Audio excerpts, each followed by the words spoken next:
మా ఊర్లే పతేడు పోసమ్మ తల్లికి బోనాలేస్తారు. గిప్పుడే ముందు కానీ మా చిన్న ఉన్నప్పుడు చూడాలి.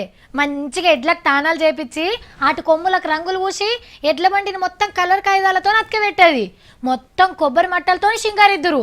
ఇక పొద్దుకే ముంగట బోనాలతోని బండ్లను కూడా గుడికాడికి కొట్టుకొచ్చేటోళ్ళు. గుడి చుట్టూ తిప్పి పలారం పంచి పెడితే ఆ సంబరమే వేరుండే.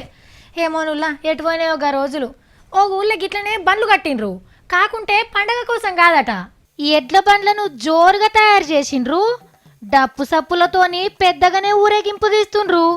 మెల్లగా మెల్లగా దాపెట్టద్దు, ఏటో గుంజుకోబోతుంది. అరే, ట్రాక్టర్లను కూడా సింగారించిండ్రు. ఇంటికో ట్రాక్టర్ ఉన్నట్టుంది. రైలు బోగిలు వచ్చినట్టే వస్తున్నాయి కదా. ఓర్ని మొగోళ్ళే బోనాలు ఎత్తుకుండ్రు. అరే, ఇదేం పండగరో గమ్మతున్నది అని అనిపిస్తుంది కదా. ఇది పండగ కాదు, ఆనల కోసం దేవునికి పబ్బతి పడుతుండ్రు. కరీంనగర్ జిల్లా ఎల్లారెడ్డిపేటల ఊరోళ్ళంతా కలిసి మైసమ్మకు మారమ్మకు బోనాలు ఎక్కించి ఇట్లా ఎడ్ల బండ్లను ట్రాక్టర్లను తిప్పిండ్రు. మంచిగా ఆనలు పడి మంచిగా పంటలు వండితే పెద్ద పండగ చేస్తామని దేవుళ్ళకు ముడుపులు కట్టిండ్రు. రైతన్నలు, మీ మొక్కులు ఒట్టిగానే ఏం పోతీండ్రి. ఈ తాపకు జల్దిగానే ఆనకాలం అందుకుంటదట.